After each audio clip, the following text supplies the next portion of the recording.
Hello students. तो JAC board के द्वारा क्लास 12 का फिजिक्स का जो एग्ज़ाम आज हुआ है 16 फरवरी 2024 को, उसका हम लोग आज सोल्यूशन देख रहे हैं। तो चलिए बिना टाइम वेस्ट किए हुए हम लोग सोल्यूशन की ओर चलते हैं। तो ऑब्जेक्टिव क्वेश्चन का सोल्यूशन हम आपको दे रहे हैं। तो ये देखिए फर्स्ट क्वेश्चन क्या है, two charge sphere are separated by ये डिस्टेंस डी। तो फर्स्ट का जो आंसर है वो क्या होगा, एफ होगा। ठीक है, तो आप लोग यहाँ पे बगल में सोल्यूशन किया हुआ है, देख सकते हैं। फर्स्ट का एफ होगा।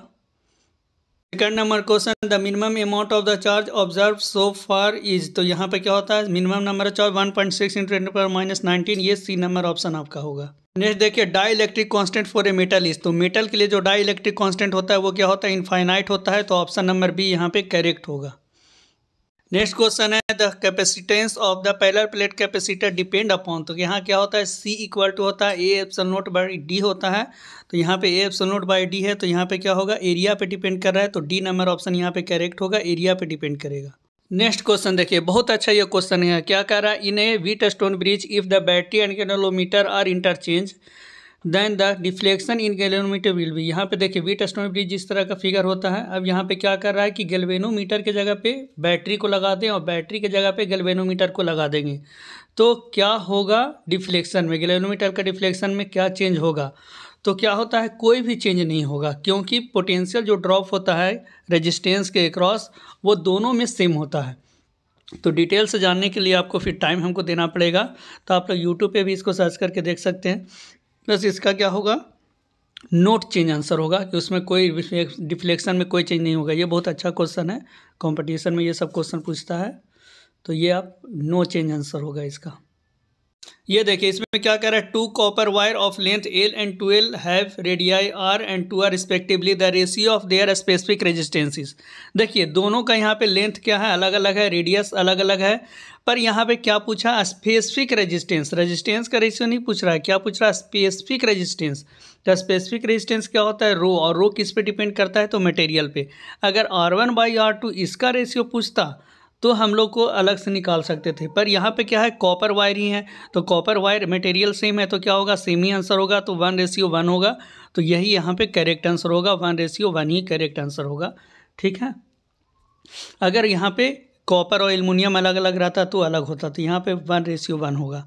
बहुत लोग इसमें गलती किए होंगे, एल और ए का वैल्यू पुट किए होंगे और बनाए होंगे, तो गलत हुआ होगा। नेक्स्ट क्वेश्चन देखिए क्या कर रहा है, a long wire each carrying a current 1 ampere in the same direction are placed 1 meter apart, the force of attraction between the them। तो दोनों के बीच में फोर्स ऑफ अट्रैक्शन कितना होता है, ये होता है। तो क्या होता है, μ0/2π I1I2/r² होता है। तो μ0/2π यहाँ पे होगा, I1I2/r² होगा। तो यहाँ पर जब हम लोग वैल्यू पुट करेंगे I1 का I2 का, तो यहाँ μ0 क्या होता है, 2π होता है। तो यहाँ पे क्या होता है, म्यू का वैल्यू होता है 4π × 10⁻⁷। तो यहाँ पे क्या होगा, -7। तो 2π से ये कैंसिल हो जाके 2 होगा। और ये I1 का वैल्यू 1, I2 का वैल्यू 1, R का भी वैल्यू 1। तो यहाँ पे करेक्ट आंसर जो होगा ये होगा, ये 2 × 10⁻⁻7। ये यहाँ पे करेक्ट आंसर होगा, 2 × 10⁻⁷।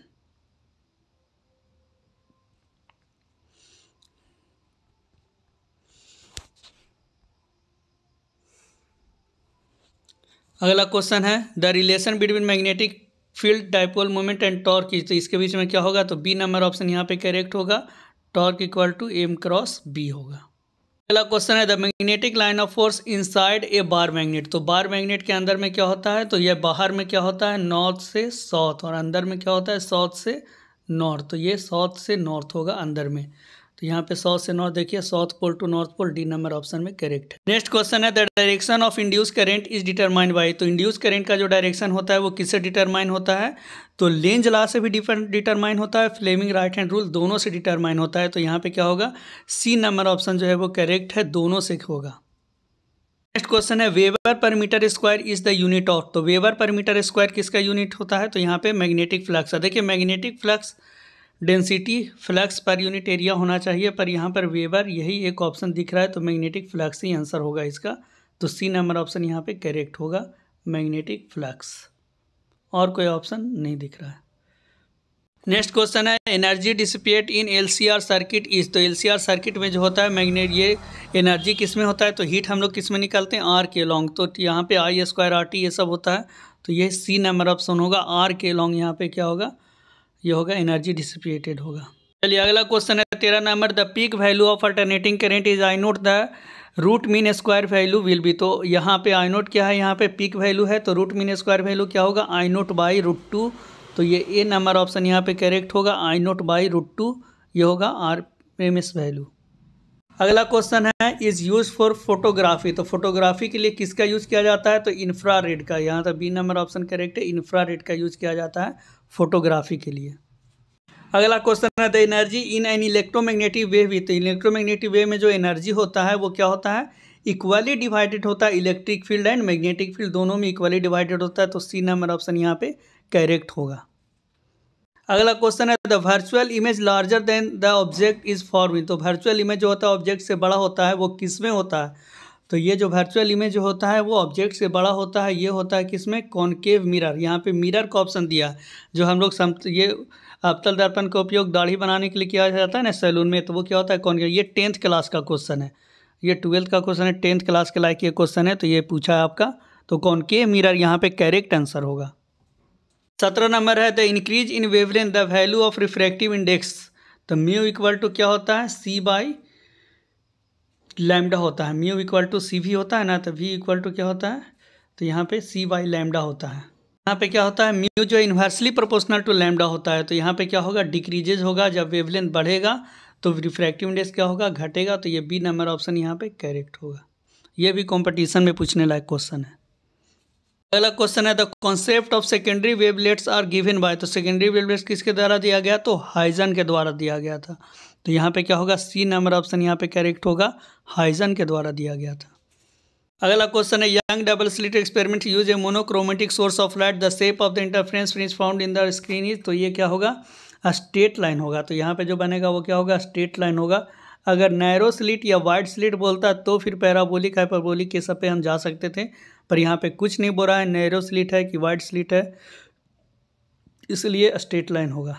ये देखिए एनर्जी ऑफ फोटोन, बहुत आसान और बहुत ही यहाँ पे फेमस ये इक्वेशन क्या होता है, E equal to SC by lambda या फिर एच न्यू के बराबर होता है, एच न्यू, तो HC बाई लैम्डा या एच न्यू के बराबर होता है, तो यहाँ पे क्या होगा, ये होगा, ये नंबर ऑप्शन करेक्ट होगा। 21 नंबर देखिए the ratio of de Broglie wavelength associated with 2 electron. तो यहाँ पे क्या होता है, लैम्डा इक्वल टू होता है H/√2m EV होता है, तो यहाँ पे क्या होता है, इन्वर्सली प्रोपोर्शनल टू √V है, तो यहाँ पर V2 बाई रेशियो V1, तो √36 रेशियो 35 करेंगे, तो ये क्या होगा, 6/5, तो डी नंबर ऑप्शन यहाँ पे करेक्ट होगा, 6/5 होगा।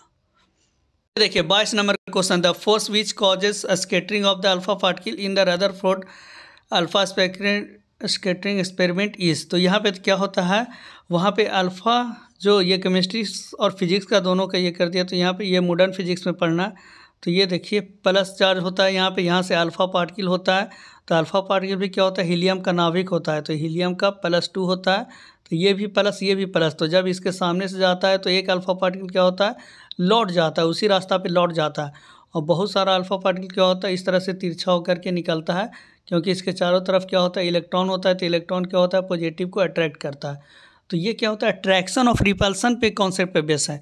तो अट्रैक्शन और रिपल्सन फोर्स जो लगता है वो किससे लगता है, तो कूलम्ब फोर्स से लगता है, तो यहाँ पे करेक्ट आंसर जो होगा वो क्या होगा, कूलम्ब फोर्स होगा। बहुत लोग इसका आंसर गलत बताएं, तो कूलम्ब फोर्स ही इसका राइट आंसर होगा। अगला क्वेश्चन है रेडियो एक्टिव आइटम से बीटा पार्टिकल जब निकलता है तो क्या होता है, एटॉमिक मास जो होता है या फिर मास नंबर जो होता है वो क्या होता है, रिमेन सेम, रिमेन अनचेंज, उसमें क्या होता है, कोई चेंज नहीं होता है, तो ये बी नंबर ऑप्शन यहाँ पे करेक्ट होगा। मास नंबर जो एटॉमिक मास है वो चेंज नहीं करेगा, रिमेन अनचेंज होगा। क्वेश्चन है P type semiconductor kind of impurity find. तो पी टाइप सेमीकंडक्टर में क्या होता है, इम्प्योरिटी जो पाया जाता है वो किस तरह का पाया जाता है, तो यहाँ पे P type semiconductor kind of impurity is found होता है ट्राई वैलेंट, यहाँ पे 3 वैलेंसी क्या होता है, 3 रहता है, वो वाला इम्प्योरिटी पाया जाता है, तभी तो क्या होता है, एक कमी हो जाता है, और इन टाइप में वो 5 वाला होता है। अगला question the width of forbidden band is maximum 4। तो क्या होता है, इंसुलेटर के लिए क्या होता है, सबसे ज़्यादा होता है, तो इंसुलेटर का मतलब यहाँ पे क्या हो गया, नन कंडक्टर, तभी तो वो इंसुलेटर होता है, उसमें क्या होता है, गैप बहुत ज़्यादा होता है, यहाँ पे कंडक्शन बैंड और वैलेंस बैंड के बीच में गैप क्या होता है, ज़्यादा रहता है, किस में, नॉन कंडक्टर में। मेटल में तो दोनों ओवरलैप करता है, सेमीकंडक्टर में बहुत कम होता है, सिलिकॉन, जर्मेनियम, इस सब के लिए।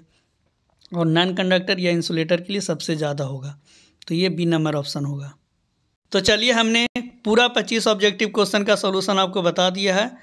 तो आप लोग एक बार मिलाइएगा और बताइएगा कि आप लोग कमेंट करके ज़रूर बताइएगा कि कितना मार्क्स आप लोग का आ रहा है, कितना सही हुआ है। और अगर किसी और क्वेश्चन में कन्फ्यूजन है तो बताइएगा, आप लोग ज़रूर कमेंट करके बताइएगा। और वीडियो अच्छा लगा हो तो प्लीज़ चैनल को सब्सक्राइब कर लीजिए और इसे दूसरे ग्रुप में भी भेजिए। ये सारे को दूसरे ग्रुप में भी भेजिए ताकि सब लोग को आंसर पता चल सके, और मेरे चैनल को सब्सक्राइब भी करें। ठीक है, thank you for watching video. फिर हम लोग आएंगे नेक्स्ट वीडियो में। तो आप लोग इस तरह से आंसर को जल्दी जल्दी से मिला लीजिए एक बार, बस कितना सही आप लोग का हो रहा है, कितना आप लोग सही बनाए हैं। ठीक है, thank you for watching video.